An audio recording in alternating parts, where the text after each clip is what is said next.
room only at the back, so if anyone can just shuffle and let a couple more people in, that would be very much appreciated. But I appreciate it is quite a squeeze. We could have people standing around the sides if we just freed up a bit. So my name is Polly Curtis. I'm the new Chief Executive at Demos.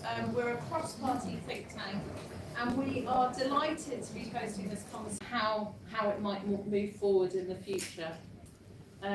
So, should we start with Tom? Would you like to give your thoughts on levelling up? Well, I mean, it's incredibly hard to define levelling up. I mean, I think you can almost anything can be applied to levelling up, to be perfectly honest. But and for somebody who, probably the thing I'm most passionate about in politics is special educational needs, and it's why I was in the education committee for 2 years, and I actually think levelling up opportunity for those with learning disabilities so they can achieve their full potential, I think should be the heart levelling up as well. But I think as an East Anglian member of Parliament, one of the things that I have made really clear is that when we talk about levelling up, sometimes people think it's a particular part of the country, the North and the Midlands. It needs to apply to the entire country. So wherever there's disadvantage, wherever there's deprivation, levelling up applies to it. And to be fair, I think the government has always made that clear. I think the perception that it's about the North and the Midlands, I think it's a perception. I think it's a wrong perception. But actually, I've always felt encouraged whenever I've spoken to the government that they do see it as a national mission, a national project. What are some of the good things that are happening? I think some of the the town deal, which we Ipswich we're getting £25 million through that, 11 key projects. Good news, but I think that civil service should be a bit quicker in terms of getting those business cases approved, because we put in the latest iteration of business cases in January. We're still waiting. So I want to get those approved. I think the Levelling Up Fund is also a fantastic opportunity for areas to level up. I think we've put in a bid for £80 million. It's focused on sports and improving sporting provision, because we're one of the least active towns in the country. We see that as important for looking at health outcomes as well. But I also think that we need to be looking at corporate funding. I think looking at areas which are underfunded and don't get a fair formula when it comes to education funding, health funding. I think that's all vital to it. So levelling up in itself, I think, means being equal opportunity and allowing people and communities to achieve their full potential. I think it's about allowing people and communities to achieve their full potential. That's what I see it as, and it's about having a mission to do that.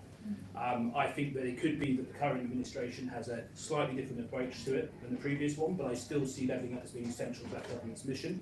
I think the investment areas, I think, is a particular approach. Something else that we're likely to benefit from in Ipswich is the Freeport and Kingston. So we're going to have a Freeport East, which I think, done in the right way, linking local people up with opportunities that exist in the local economy, I think could have a major benefit for their life chances as well.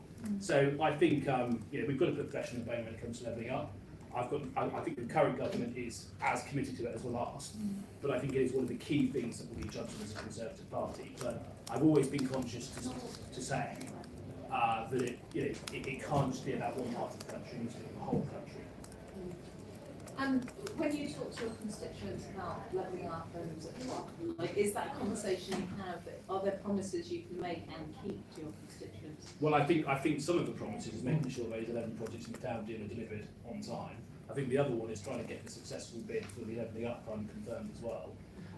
But we do wonder why it is that education funding in Suffolk is, we get one of the rawest deals in the country. Why is it that a young person with learning disabilities in Suffolk and Ipswich get less money per head, but a young child with learning disabilities somewhere else in the country, are they worth less? Of course they're not. They've got the same inherent value as anybody else. So I think we've got to address that. Police funding is another one where I'm not. So that's what I see it as. I see, yes, I like these pots of money, Levelling Up Fund, town deal, they can make a difference. And if an area feels as though they're invested in, that they're backed by the system, I think it can increase aspiration and their belief in their area. But I think that some of it has to be, but for me, levelling up, I think education goes to the heart of it, and I don't think that's always come across. Education is the single most important thing to level up areas, and that can't, and that part of that needs to be apprenticeships and skills. It can't just be about the university and academic route. Thank you so much for that, Matt. Thank you very much. I think it's so fundamental to this government, because actually that majority that we have in Parliament was for two reasons. One was to get Brexit over the line, and the other was to level up. That's why we have a majority in Parliament. That's why I'm sat here as an MP representing Stockholm South. So I think it's tied into whatever the next government might want to do or not do. And I think it is all about spreading opportunities. It's not just shiny new things. I think that sometimes we get the, oh, well, you've got a flash new high street, you've got a flash this. Actually, it's about creating those opportunities, creating pride in place, like the town centre that is now going to be somewhere that people are proud to associate with themselves. It's about identity, and I think it's something that fundamentally has to be done with communities rather than to communities. And when you look at some of the pots of cash that are around, we saw the Levelling Up Fund, which was done by a local authority. They make the pot, they make the application, it sort of is done to the community, whereas I think the town deals is the perfect model for these funding agreements, where you bring together. So my town deal in Thornaby, we have a board made up of local people from the local college, local business people, the local vicar, housing associations, all coming together to guide what those principles about were and why they want that money spent. I think that's a really important part of everything we do with Levelling Up. It's done with the community in their interests and alongside their priorities. I think there's always themes in what people are getting out of Levelling Up. Cash. It isn't just cash, is it? But a lot of it is cash. It's about capital. It's about opening doors. And I think the big themes tend to be around high streets, town centres, and giving us that pride of place. A big part of it is about the skills agenda and what doors you can open up for people.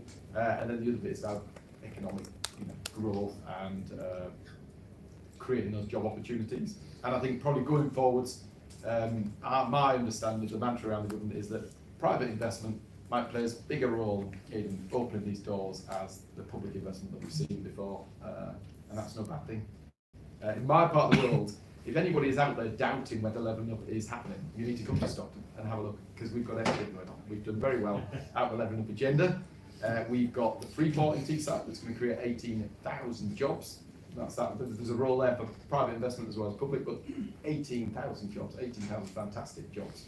Leading the green energy revolution, all those sort of jobs that we want across the country. We've got the Treasury coming up to Teesside, which I think is another part of the Levelling Up thing. It's not just the shiny new things, it's moving departments from Whitehall. We're going through the Great British Rail debate at the moment, aren't we, where we've got lots of people bidding for those jobs and those opportunities. It's very difficult to think that a kid from Teesside now goes to university, isn't going to disappear to the other end of the country to get a great civil service job. They can get it in Darlington, just round the corner, 20-minute drive. I think that's a really good thing. It's a good thing because it's job opportunities. It's also a good thing that the Treasury officials are coming out to live in Teesside and hear the challenges firsthand that people in the North East face. So we've got those two great things coming. And then in terms of capital in my part of the world, we've had the Future High Streets Fund. We're doing great things to Stockton High Street, making the High Street fit for the future with its alternative uses. We've got a bidding for a diagnostic hospital that's going to go in that town centre and drive football. The Thornaby Town deal that we talked about, board of representatives from across the community, but by having the housing association on there, having it, you can actually, not only do you hear what the community wants, but you can make use of all those skills that are in the housing association, and then you put some money they might have to further the interest of the community.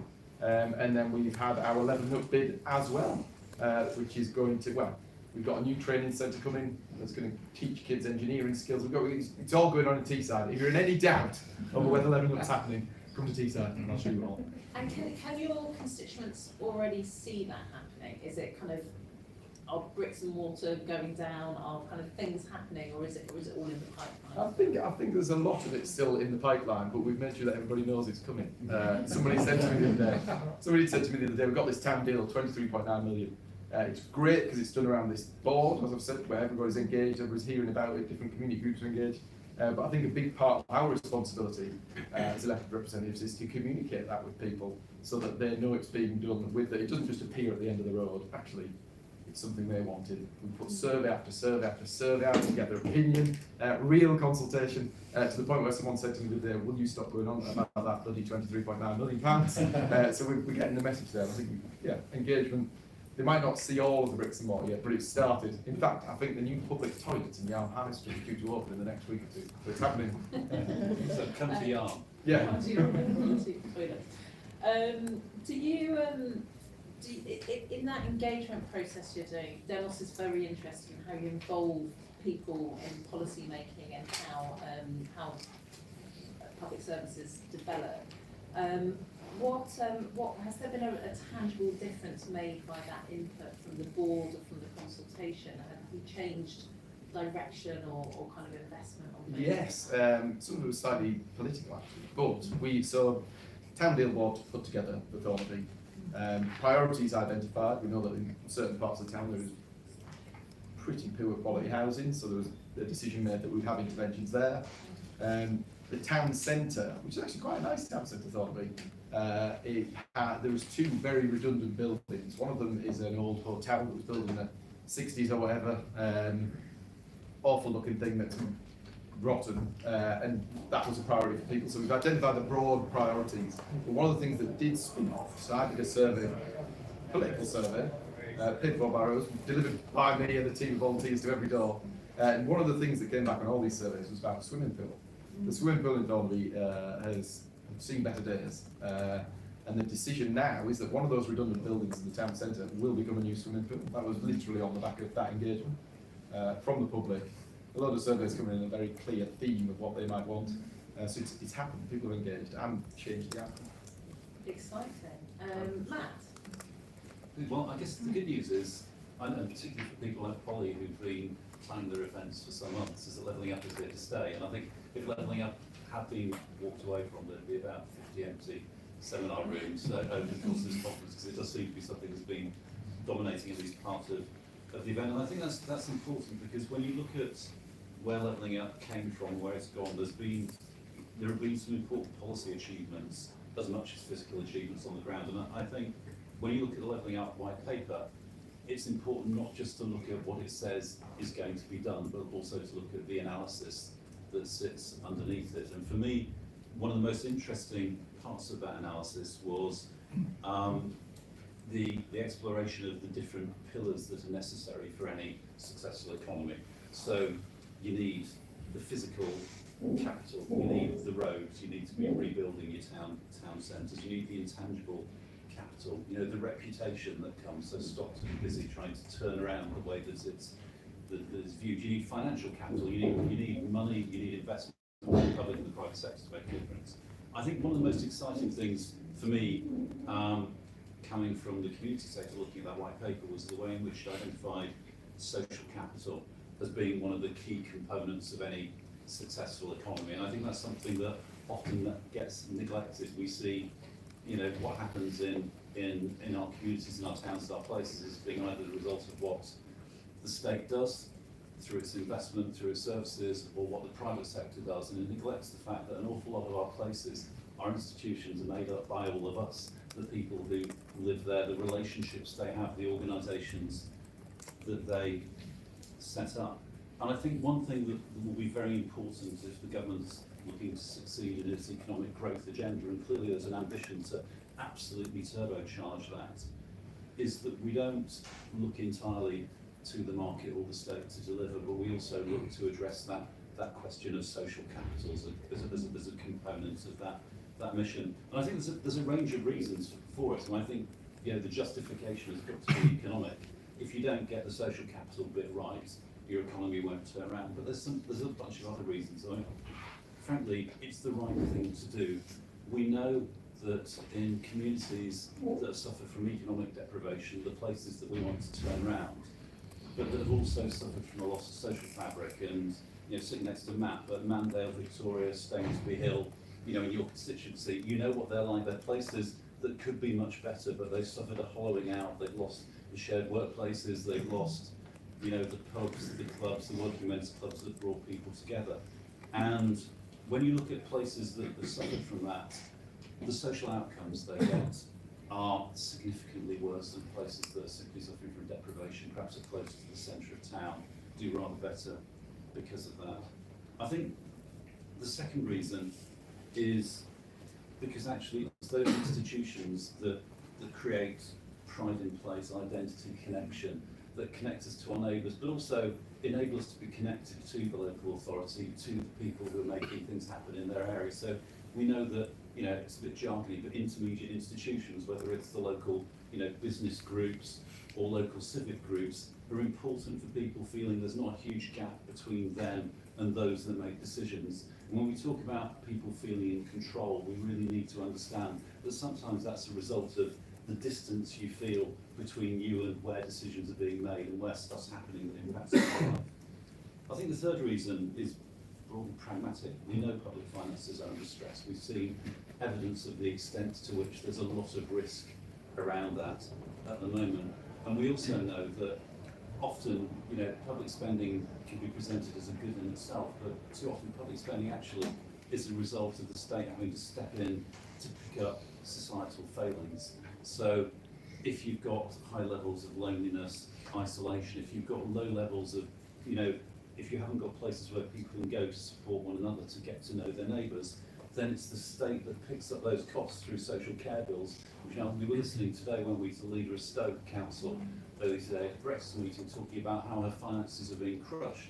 She'd love to level up all of the 7 towns in Stoke, but there's a limit because 60% of her budget is going on social care. How can we build a society in which social care is less needed because people look after one another? I'm not advocating a kind of big society. It's the voluntary sector will pick up the strain. It's more, how do we create places that you can live in and feel better about, and as a consequence be less reliant on needs to support. I think there's a third reason, which is that it's, you know, or sorry, a fourth reason, which is that it actually, go back to it, this is about economic growth in the end. I don't know if anybody came to the launch yesterday of Social Capitalism, which is a report by Danny Kruger, Joe Gideon, Miriam Cates, a number of James Giddings, a number of other MPs, but it was looking at the arguments for creating a healthy society with strong institutions as the vital underpinnings of a successful economy. So just at a national level, you need to have belief in institutions, whether it's the Bank of England or it's, you know, the government, others. You need an economy that's reliant on faith in institutions. Actually, at a micro level, at a neighbourhood level, you need to have social order, you need to have trust. You're not going to set up a small business on a housing estate if there's lots of disorder, if shops are being broken into, if kids are running wild. Social order comes from the institutions that are built in communities. So if our levelling up ambition is not just about sorting it out at a local level or sorting it out at a regional level, but also sorting out the place in which people live, that's a critically important thing to take on board. I think I'll just finish by saying I'm hopeful that's there, and you can see it in, you know, at a local authority level. I was in Newington near Ramsgate and Thanet. It's a Conservative minority administration there. They're taking £500,000 of their levelling up fund, and they're putting it into rebuilding a community centre in Newington, because actually they know that's desperately important for that housing estate. Together, it's the place where the food bank happens. It's the place where the kids go and do, you know, scouts and guides. It's where everything goes on. It's critical to the fabric of the community. When I was there, they were doing community theatre, and people were turning out, you know, in huge numbers to see what was going on there. And Deanna Davidson last night, again, Danny Kruger's report launch, said that she saw this stuff as important. She talked a little bit about her interest in the Community Wealth Fund and the campaign to say dormant assets should be going into communities, particularly into neighbourhoods at a neighbourhood level that need their social fabric rebuilding. And I think I'll just finish because there's possibly more to say. But I think when you talk about levelling up, that final missing bit is the neighbourhood element to it. We all know that there are places that are very well off, and next to them are places that are very badly off, where people do feel that they've been ignored, they've been isolated, whether any relationship with the local authorities, perhaps one that's coercive around enforcing council tax debt, or you know, perhaps coming in and looking at how your family's getting on. We need to support those communities to feel that they're not left behind. You know, places which might be a £5 return trip to the revamped high street. If you're that distant from it, how do you make the places in which people live work well? And I know, you know, it's easy to see it as a north-south thing, but actually I know in Ipswich, and we work in Woodford and Whitehouse, Castle Hill. They're all communities which need a lot of support, and they've got challenges there. They're just as bad as some of the estates you might find on the edge of post-industrial towns in the north of England. And I think that neighbourhood and place-based focus is probably the biggest gap for the government if they really want to take forward both a social focus to the levelling up agenda, but also a practical answer to significant numbers of people who will still feel left behind. Thank you so much. Thank you all for your opening remarks. I'm going to come to the floor quite quickly because I saw lots of people nodding away and I can tell people have things to say. But just before I do, I was very interested and struck by kind of the localisation of levelling up. Do you feel, and I'll ask each of you this, that people have enough say in levelling up in their areas? Tom? Probably not, actually, but it's difficult to, I think about our, sort of the town deal levelling up fund, which have been the most sort of explicit ways in which we've tried to address levelling up in Ipswich, and there was consultation on what was proposed, but you never get the level of engagement that you like. I think there was an attempt to try and get local people to feed into it, but you would have liked a bit more engagement in terms of people taking part in it. But an attempt was made, and actually through things like the town deal board, we do have a real diverse range of people on that board from across the community, different communities, different parts of the town. But I mean, levelling up, the danger is it becomes quite a nebulous concept, and it can be a levelling up can be applied to anything. How do we level up health outcomes? How do we level up education outcomes? How do we level up pride and place? All of those different things. But I think fundamentally, it's about equality of opportunity for places to flourish. Thank you. Matt? Yeah, I think for me, when you look at the different strands of, I know it's not all about money, but when you look at these pots of cash that are coming down the line, that engagement is a big opportunity. So I think town deal model is the way forwards, where you have the board made up of local representatives from everywhere. I think that's rather than the levelling up fund where the council sign something off and send a bid in and the money comes. I think town deal's the model for the delivery in terms of bidding for this money, but then I think it's on us to get out there and engage. Well, I think like one of the projects, this town deal, there's 11 projects.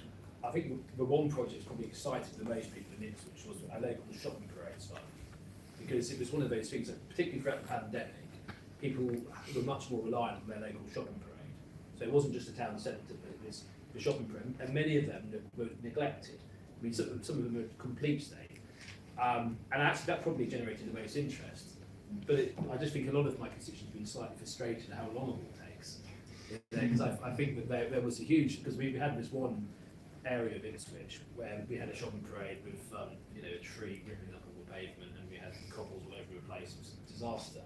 And I wrote the mail out, and there was huge engagement with it. And people are now saying, well, what's happening? And I'm sort of had to explain the fact that it's being approved by the civil service and there has to be a framework, etc. But I think that was probably one example where everybody. I must say that the Castle Hill, Whittingham and White House, we're free. So I represent 13 out of 16 Ipswich, but all those are the three which are actually outside. So you have to come to Chantry and Gainsborough, which are arguably the nicest parts of Ipswich, but are also very relevant to the levelling up agenda. Any thoughts, Matt? I think we can get a bit over-fixated on whether the community is involved in making decisions over stuff which effectively are a deal between the government and local authorities. And most normal people want to get on with their lives and live in a place that's nice, where they have relationships with their neighbours and they feel safe when they're out on the streets, and they've got somewhere to go where people recognise them and they recognise other people. There's a good bit of work done by the American Enterprise Institute, which is not traditionally a community-focused think tank, where they looked at surveys of American life, the equivalent of the big social surveys in the UK, and they found that the biggest indicator of someone feeling that they live in a place that's normal is that there's somewhere they can go where people recognise them and they recognise people when they walk in. It wasn't necessarily linked to affluence, to economic success. It was down to social institutions and a feeling of belonging, and I think we really need to be looking at how we prioritise that. If you would say, what do people want to feel like they belong, like they live in a normal place and they can live a decent life, they don't really want to be consulted on exactly where a particular grant goes. That's for you guys to sort. I think there's a real point about pride and place here, and I think that towns in particular. I like to think towns are now back in fashion. But I think talked to a lot of my constituents in Ipswich, and you know, a lot of them, they look back to the era where there was, we had Ransom cranes in Ipswich, you know, produced cranes, lawnmowers, etc. And you had entire communities based around a place of work. You know, so that it was very communitarian. You know, so a lot of my constituents, they look back to this sort of golden era, you know, where we remembered that, and the solidarity that came through having communities based around us, you know, knowing that that's your job and you're going to be doing it for the next 15 to 20 years. So, you know, Ipswich is now, it's got a growing tech sector. There's a lot going for it, but it's going to have a different future to the past that it once had. So I think it's about you know, trying to get Ipswich to a place where it feels at ease with itself and can feel. But we just had a whole debate about city status in Ipswich and whether or not Ipswich should apply for city status. There's a lot of people who don't want it to. So I had a real dilemma about whether I should support city status or not. Because a lot of people's vision, you know, what is the vision for Ipswich? Is it that it becomes a city, it becomes, you know, or, you know, a lot of my constituents see it as they want it to go back to being a thriving East Anglian market town. They don't necessarily want to be a city, that's Norwich, and they don't want to be like Norwich. No, but I mean, I grew up in a city, I grew up in Ely. It's a place of only 15,000 people, a gigantic cathedral, not a lot else. So I don't think we have to necessarily be a city, I think we could be a proud town, which embraces, you know, the modern economy, the tech sector and everything else, BT just outside, you know, all of this, you know, Porterfield, Stowe. Is that what you decided? You've gone for? Well, I got blamed for essentially blocking the whole thing. But all I said was that I think that, you know, whether to apply for city status or not, yes, it's partly to do with any practical benefits that might accrue by being a city, but it's also profoundly about identity. So to some, and each person's sense of identity, you know, is a bit different. So I said that there's probably no right or wrong answer. And so on this particular issue, I am not going to back a significant change to the status quo unless I get a clear sense that's what the majority of people want. And then I got accused of not being ambitious for the town. But I can tell you what, if I'd been pro-city status, a lot of the long-term residents would have been, oh, who's this boy from the fens coming in trying to... So it's literally a case of damned if you do, damned if you don't. But that was interesting, because it went to this debate about Ipswich, what's its future? Because I talked to residents, and a lot of them, there's great care for Ipswich, but a lot of the long-term residents moan about it more than anybody else. You can't moan about it, but they can moan about it. but they often, they'll outline all the ways in which Ipswich has maybe got worse, but they won't talk about the ways it's got better. So like the waterfront in Ipswich, you know, it used to be pretty run down. It's now, I mean, I sort of live in the waterfront now. I can tell you feel like you're in sort of Monte Carlo in the summer. You know, it really is. So I just think it's about embracing the challenges when there's a challenge, addressing it and being honest about the challenges, but also seeing the good things as well. Because again, you've got to straddle that divide between not wanting to talk down an area, but also wanting to be open about its challenges. Because no one's going to believe you that everything's wonderful, everything's brilliant. So yeah. Anyway, Quick point on engagement. Yeah. I think engagement and actually taking the community with you is a really big part of the deal. I think that for two really, well, firstly, because for instance, this town deal setup we've got housing associations on there. The money that's going towards those interventions on that tough housing is going to go so much further, because the housing associations are going to put its wedge in. We've got the expertise of the housing associations in going forward. So we're in all sorts of ways. So the local college are involved. The money that we're investing in skills is going to go that bit further because they'll put the money where around it. So I think that sort of engagement, that active, real life, rather than the council consultation paper that's on a website on the back page of the council's web page, and that 2 hours we spent at the local library where no one turned up. Those bits don't work, but I think actually stakeholder engagement and what we did with our town deal and our Living Up bid, we personally delivered these surveys to people's homes and said, this is the pot, what do you want with it? And let them directly come, so that literally every person had it on the doorstep and had the opportunity to have a say. And the volume that came back, I think, is probably one of the biggest surveys we've ever done, because people realised they were affecting change. So I think the engagement part is It's got to be true engagement. yeah. And it's an opportunity to bring people together. You mentioned on your town deal on the board that there's been some politics. Are there risks there as well? I think when money's coming down the line, when people know that there is something coming to town, everybody gets behind it really. I think there's probably, I'm trying to think what the most controversial decisions we made around that were.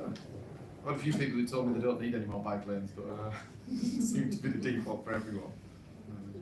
I'm going to open up to questions that this lady here and the gentleman there, and then I'm sure we can get to more afterwards. Yeah.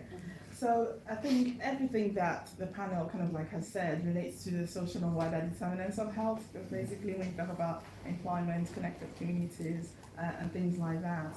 And I feel that the NHS do have a role as an anchor institution. So the leveling up should start with the NHS and start with non-medical approaches, and also about empowering people and communities to level up their lives and not kind of like doing things to them as well. And it has to be transformational. So that what? So why are we doing this? So what are the panel's thoughts? Because obviously you've got social prescribing, which is a key national policy initiative that's rolled out across general practices across the country. So we've got national coverage. But there are key players within that, which is social prescribing link workers, and the government committed to 4,500 and are on cost to deliver that and recruited more as part of the winter pressures. But it's actually how you tapping into that asset, because there's something about, obviously, let's say the active travel, which is social prescription. But again, that almost feels like these initiatives can be good, but if there's a mismatch between engagement, because the challenges we are having is engagement with all these things that are kind of like helpful to people. And that should actually start with the local social prescribing team and what are they hearing, what are people saying? Because there are some people that the social and wider determinants of health will get in the way of actually benefiting from the active travel. So you get those that are already motivated and like, hello, this is a new kind of like bike scheme. Whereas the people that are experiencing the inequalities are unable to access some of that as well. So what is the potential of tapping into social prescribing and the NHS's role in levelling up? Sir. Yeah, hi. My question is really about access to finance. Peter Udell from Responsible Finance. In the Levelling Up report, there was quite a lot of discussion about spatial inequalities and difficulty of getting finance, and it leaves a lot of people without the opportunity to set up their businesses, and particularly in deprived areas. In the US, they solved this problem, or they haven't solved it, but they've made some inroads by having a Community Reinvestment Act. And what that requires is banks to recognise their wider social responsibilities and invest in community development, financial institutions, place-based lenders. In this country, and this government especially, has perhaps been quite generous to bankers. Is now the moment to say, look, our financial institutions should support local place-based lenders because there's a market failure going on here. They're not lending to small businesses, and deprived areas are not getting the leg up that they need. So we need to do something different. Tom, do you want to take the social prescribing question? You're nodding vigorously. Well, I just think that Ipswich is one of the least active towns in the country, and that has a significant bearing on health outcomes. And the life expectancy in certain parts of town are significantly lower than other parts of town. We are looking to, through a Levelling Up Fund, invest about £50 million into a sports complex in the centre of one of these areas.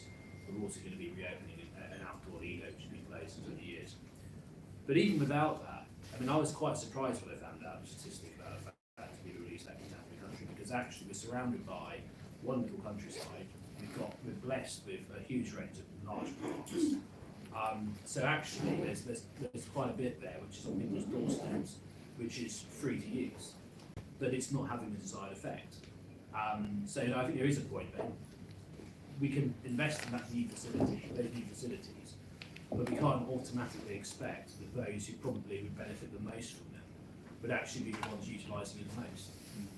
So we've got to have that conversation about how we can encourage it. In terms of social prescribing, I just wanted to make sure that I understand it correctly. Could I have an example about how that would work? So social prescribing is about looking at people's holistic needs. Yeah. So basically, rather than just saying this is go for a walk or use this green space, finding out what matters to them and what are the social and wider determinants. And it might be that they don't even have trainers in the first place. They're not motivated to go out because they're dealing with divorce or bereavement and all of that. Unless those barriers are being addressed, then they're not actually able to engage. And what you've got is social prescribing link workers that have got the time to listen to people, to understand what matters to them. They're not pushing anyone's agenda, and help them to take that first step and actually have manageable goals. Because sometimes these things are just a huge step to even go for a walk, to even cycle and all of that. So I just feel that we talk about leveling up health inequalities, but if there is nobody who is practically on the ground supporting people to remove these barriers and being able to access the wonderful services that are out there for them, that is free, so that in effect is social injustice. So we've not actually had a workforce that is able to do that, that is embedded within the NHS. So it's how does the leveling up tap into that? It's like you rightly said, they might not actually access the sports facilities and all of that, unless the barriers to engagement is addressed. And in order to remove those barriers, you need to understand the complexities. I think you're absolutely right. You know, I have spoken to our NHS about this, you know, the physical activity level problems and how it impacts health outcomes. They're very passionate to do something about it, to tackle it, because I think they know that if they get that right, there's probably going to be less pressure on the system. They can get, as I say, early intervention, get them very early. So I'm well aware that simply increasing the facilities without doing that piece is not necessarily going to maximise, you know, the possibility and the potential. So yes, in short, I think what you're suggesting should be supported, and I think there's great potential in what you suggest. The question on responsible finance and how we can get more investment to local areas that really need it. Would either of the Matts like to take that? Can I go back at the other one first? Yeah. So just around the health and social prescribing. So a terrible fact about Stockton is that in one area of the town, well, maybe if you travel the length of one road in Stockton, there is a community where life expectancy is 20 years lower for the people living there than it is for the people at the other end of the street. It's appalling, it's disgusting, it's terrible. What are we doing about it? We've got this rollout of diagnostic hubs at the moment, so I'm fighting for a diagnostic hospital for Stockton Town Centre. We have seen investment in the local health. Well, there is more money going into the NHS than ever there was. So there is this movement forward for it. It's a big beast, and it's about local decision makers, I think, grabbing it and making sure that this big pot of cash is being used to best effect in their locality. And I think you're right about social prescribing, because I think the answer to lots of these problems in some of these troubled estates, you know, you've got streets where people who are deprived, behind one door is somebody with an obesity issue, behind the next door is somebody with a malnutrition issue. You know, like, it's actually about education and support is what's getting you there. You need to educate and support the people to get through it so that they can make those healthy decisions and get better. So social prescribing, I think, has a huge role going forwards in directing people and getting them across the line. In terms of funding difference and place-based lending, to be honest, in my part of the world, I don't think we've had major issues with that, and that we've got a very effective local authority. I'm sure you'll give me an example. We've got a very good local authority in that when I go out to businesses, the business team at the local authority are quite helpful in that I can literally flag a business, point them in their direction, and they will take them by the hand and guide them through the funding options. So we've had some good successes in that when issues have come forwards. But keen to hear more about that and learn a little bit more about where you think those differences are. Matt, do you want Yes, a couple of points on both questions. I think there's definitely a lot of scope for learning from elsewhere. I was particularly taken by the approach of the current US administration to designing funds that might go directly to community organisations in West Belt towns. And I talked to them a bit about this and said that how does this sit with you know, US approaches to devolution. And so we've got to understand when it comes to this sort of work that there's some great municipalities who work brilliantly with community organisations, and they'll absolutely welcome money going directly to communities because that will enable them to have even more great partnerships and make stuff happen. There's also some terrible municipalities who ignore and marginalise their communities and don't make use of them. And actually, we need to put money in the hands of community organisations to balance things up and to bring everybody to the table.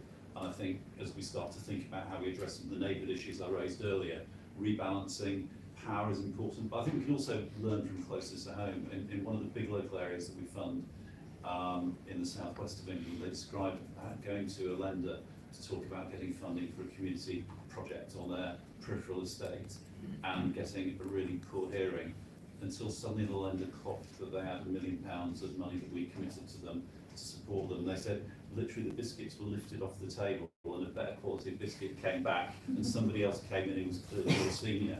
And I think there is something around how we ensure that you know, the communities are given a fair hearing. And one way of doing that is by giving them power and resource. You know, loan finance is great, but people tend to want to talk about lending you money if you've already got some capital. And I think that, you know, addressing the absolute undercapitalisation of some of these places, particularly in terms of social facilities, is important. If I could just pick up very quickly on the NHS point.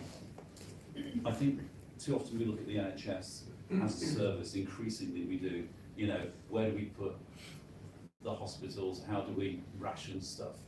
And one of the things that the NHS, and particularly GPs, historically were local institutions, you know, critically important to the stability of the places in which we live. So we would tend to look at places that had, whether it was the bank managers or the shopkeepers or the doctors, and trying to think about how we rebalance that would be great. It's very difficult with infinite demand. But when you look at the stuff that goes on around social prescribing, which often involves a GP referring someone to a local community group, you can see that the relationships are there to be made. We work in an estate called Untitled, which is up in Maryport, far north west of the country, and there every morning for years there was a queue of 20 or 30 people outside of GPs waiting to go in, and they couldn't get on top of it. GP couldn't get on top of it until the local community group sussed that these were just people who wanted something to do, because there's nothing to do on the Untitled estate. There's nowhere to go. There's nowhere to link up. So they hired a room next door to the doctors where they put a kettle and a mug and a bunch of volunteers who could refer people onto other stuff. They called it the Hug a Mug scheme, and it took all of the pressure off the GP services. Because actually most people wanted someone to talk to, and they wanted to be connected to other people they could talk to in the long term. So I think those two sides of things, really looking at social prescribing in terms of how it builds solutions for people in communities, but also reimagining some aspects of the health service as important community institutions is vital. That Hug a Mug example is really powerful. It really kind of hits home at how some of these things are actually quite cost effective as well. But in the kind of policy debate, it so often focuses on what levers can you pull, what money can you put in, what things can you build, and those all are things that need to happen and are part of that. But how can we get the same focus on building that kind of community social fabric as well? I think a lot of it comes back to the question of looking at things through the eyes of place and through the eyes of the people who live in places, and thinking about the neighbourhoods in which people live. You know, they open their door, they go out onto the street, you know, they walk past perhaps the shopping parade that's been neglected, or they see the graffiti or vandalism that hasn't been dealt with because there aren't decent social standards being maintained in that community. And thinking at that level, how do you build things back up? It's about building institutions, relations, normality. I was on the estate in Stalybridge recently. Again, another one that we funded. I'm only thinking because those are the places I go.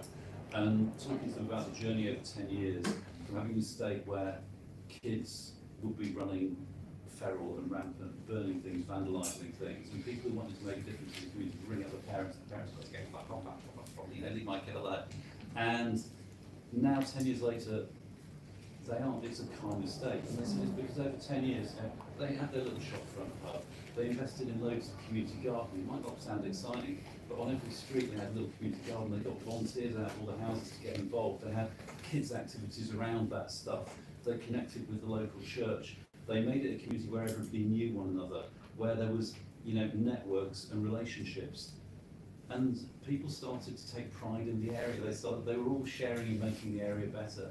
And now when they ring up a parent and say, your kid's off doing something, like, oh yeah, we'll go and bring them in. And I think trying to aspire to something like that, which requires, you know, an approach to levelling up, which isn't just at a regional, local authority level, but which is also in the places that need it most at a neighbourhood level, is really, really important. And again, it's why I'm really pleased that Deanna's expressed interest in Community Wealth Fund. It feels that as we do that economic thing, we also, you know, we need to recognise that the, you know, changing economies and changing how people feel about places also starts at that micro level, at the neighbourhood level. Is that something that you can sell to your constituents, as much as you can tell them the story of the swimming pool, kind of the repairing of social fabric and connections, and is that the role of the state? Do you think? Well, I think it's something we can encourage, but I think you need to get the community buy-in. I mean, we had some fantastic examples over the pandemic. Actually, I mean, in some respects, it was obviously the pandemic was very bad for people to come together for obvious reasons. But in other respects, we saw some good examples. And for example, we had in Chantry, which is used to be the largest housing estate in Europe. Deprived area, strong sense of local community, but perhaps not as strong as it was. We had a brilliant Facebook page was set up, which was initially based around helping people out in need. And it still does that, but it's built on that, and it's now a whole community page, and it's got sort of 7,000 members, and everyone's connected. So I think there is that desire to be connected, both at the town level, but also at the local community level, because in Ipswich we have, really, it's a very diverse town in more ways than one, and we have and different communities in Ipswich. They feel very different. And I mean, I've even adopted an approach now with my when I have newsletters go out, I name them after that community, and actually it could be that community doesn't actually reflect your administrative ward. So I've got, for example, in Chantry, we've got the Chantry Chronicle. In Gainsborough, we've got the Gainsborough Gazette. And then we have the Bixley Beagle, which is in preparation. The Rivers Recorder. So I've tried to sort of reflect and encourage that sense of local identity. And actually, as their MP, I respect that and I understand that. And I know that their community isn't just about that administrative ward. Because I guess at the heart, I mean, in terms of that piece of work on social capitalism, I wasn't approached, I would have got you involved, because that is my politics, really. I've always seen myself as a sort of civic conservative communitarian. So that's always been what And actually, a lot of that stuff is electorally important. We did some work for Paul Howell's all-party group on that by Neighbourhoods, where we looked at the electoral, or the relationship between the location of places where people are both deprived but also lack social fabric. So we mapped 225 communities around the country, some of them are in Matt's constituency, which are both highly deprived and lack social fabric. And you can actually put on a map, and the vast majority of seats that flipped in the last election have at least one of those communities in them. And it's not just because the people in those communities decided they were, they had enough and they felt that they wanted to get listened to. But I suspect actually, if you live up the road from one of those places, it's a visible representation that there are places in your town or in your constituency that actually haven't been cared for and have been allowed to fray at the edges slightly. Yeah, because I think it's that sense, and it's linked to that employment and changes in the economy. Those big employers where communities used to be based around have gone. And it's happened, so then something needs to be done, doesn't it? I mean, But there is that desire. People want to have that community. They want to know their neighbour. They want to know what's going on. So there is that desire there. We're just heading into the last 10 minutes, so I'm going to take these two from the sides, and then we'll try and get two more in afterwards. That was really a very quick question. In 1997, Gordon Brown commissioned a report. You could have called it How to Level Up. The report came back and it said low corporation tax to encourage businesses to move in and start growth in those areas, big businesses. And he said, no, I'm going to target aid to the poorest communities. Ireland, at roughly the same time, decided to have zero corporation tax for new companies coming in and employing people. Ireland had a massive success story in terms of economic growth. We're still talking about levelling up. So it's not as if both parties haven't tried to solve this. But I think a little look at what happened in Ireland and the success that it created might be quite useful, for a broader levelling up perspective rather than just individual. The conversation's triggered lots of thoughts. I mean, it seems to me that things like redistribution of government services and employment, etc., are sort of no-brainers. That investing in enterprise hubs and free ports, etc., that's clearly an investment in future prosperity. What I found really interesting, starting with the sports, going through the social capital, etc., was how much of what you talked about was more about subsidizing current lack of prosperity rather than about directly generating future prosperity. And if we want people to be and feel more prosperous, how do you get that balance between those two, between focusing investment on actually generating prosperity so people can pay for things for themselves, and kind of making up for a lack of prosperity? Because it seems to me the danger may be that you end up throwing pebbles down so many deep shafts that you don't actually have an impact. I'd be very interested in your views on that. Who wants to take that one? I think you know, when we talk about throwing pebbles, well, we've been very successful because our pebbles become a big mountain. And actually in Teesside, I remember when I was younger, we used to go, you'd go somewhere and you sort of, oh, where are you from? Oh, from Teesside. So, and now with people in Teesside, the business community in Teesside walks around with a big proud chest, and we're very proud to be from Teesside. I think that changed. You need to get that. It's where it's at. It's where it's at. But it's that sort of difference in. I mean, I don't think that can happen everywhere, but in Teesside it's certainly happened that this investment, that the Freeport, that the changes around, well, our airport was said, those sort of things have emboldened us to get on with the job sort of thing. And actually, when you speak to people now, I speak to businesses who have the office in London and are looking to go elsewhere, and where they were going to go to Manchester or they were going to go to Leeds, now they're thinking about Teesside. And I think so. It's about having. We've done very well in that everything's come together at the same time. It's often. I take the point that you were throwing things left, right, and centre, and actually you need to. Is that through a balance, though? Do you feel like that's through a balance of investing in future prosperity and in subsidising? I think so. I mean, the Freeport policy is the winner, isn't it? It's the one that's brought in private investment, has opened doors and created those opportunities. But actually, it's not just public money being pumped in; it's job creation and opportunities beyond. But I think there's just a reality, though, that we can't really go back to the days of having, you know, Bransons and Ipswich, where you had a job for 30 years and had its own football team, and had its own working men's clubs and all that. We can't really go back to that. So I think it's about how we can breathe communitarianism into a modern 21st century economy and find models and ways of doing that. I 100% agree. I mean, I think we need to recognise that, you know, if you go back to the 80s and 90s, and John Gunn brought in the single generation budgets, he recognised there were places that even in a successful economy were missing out. And that there, you know, one of the communities I work in used to be called the Racecourse Estate. It changed its name because whenever the new local paper reported on it, it was reported as the notorious Racecourse Estate because of what went on there. There's a Racecourse Estate in Ipswich as well. Oh well, it's a different Racecourse Estate, not yours. But the people couldn't get jobs if they lived on the Racecourse Estate. So we need to turn those places around, and we want them to benefit from the growth that we aspire to create for everybody. There were two more hands on the left here.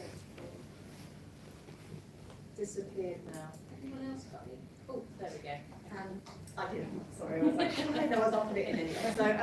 So I'm Vicky. I work at Mind Mental Health Charity, and just really listening to the conversation echoes a lot of the work, the research that we've done around the benefits of how you build resilient communities, and even in areas where you've got kind of low socioeconomic deprivation or high socioeconomic deprivation, where you think actually would have much lower levels of well-being, there's something that's bucking the trend in those communities. And there's a number of different factors in that, but one of them is that sense of belonging and a shared narrative, so that where you do face challenges, you feel that those challenges can be overcome together. And I think those things can be, we underestimate the importance of those shared narratives and that sense of belonging. The challenge with that is that not everyone feels like they belong to the local community, so there's always kind of a nuance within that. But feeling connected and having that kind of, that it's almost some of those things are intangible. So we talk a lot around social prescribing and activity, lots of physical activity, but with people that know you and understand you and know, particularly if you're, you know, very unwell, they get when you're unwell and they know how to support you around that. So you have to feel safe, but they can be transformational. I think most of us would be able to tell the difference between going in an area which is deprived but has strong community, and an area which is deprived and doesn't have strong community. Yeah. You use that example of Chantry. I keep on talking about Chantry because it's an area where there is deprivation. I'll talk about mental health and well-being specifically because actually since the pandemic we've seen 3 different mental wellbeing community groups spring up in that community, run by volunteers. Yeah. And one of the reason they're really passionate about it is because they love their community, they know people in their community, they know people who need support in their community. Yeah. Henceforth, you've got those voluntary initiatives. Yeah. And I fear that won't be the case in other areas within the enterprise that don't have that sense of strong local identity. So this conversation kind of started off talking about kind of the investment in high streets, in the parades, in the kind of the physical fabric of our communities, and that's ended up really kind of in a fascinating place about the social fabric of our communities, and that's perhaps something that we will think about going forward in our work on levelling up. And I think particularly as finances become more strained, where can the progress be made?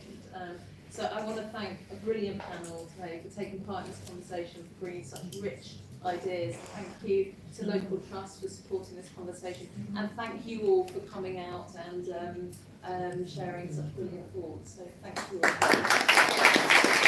all.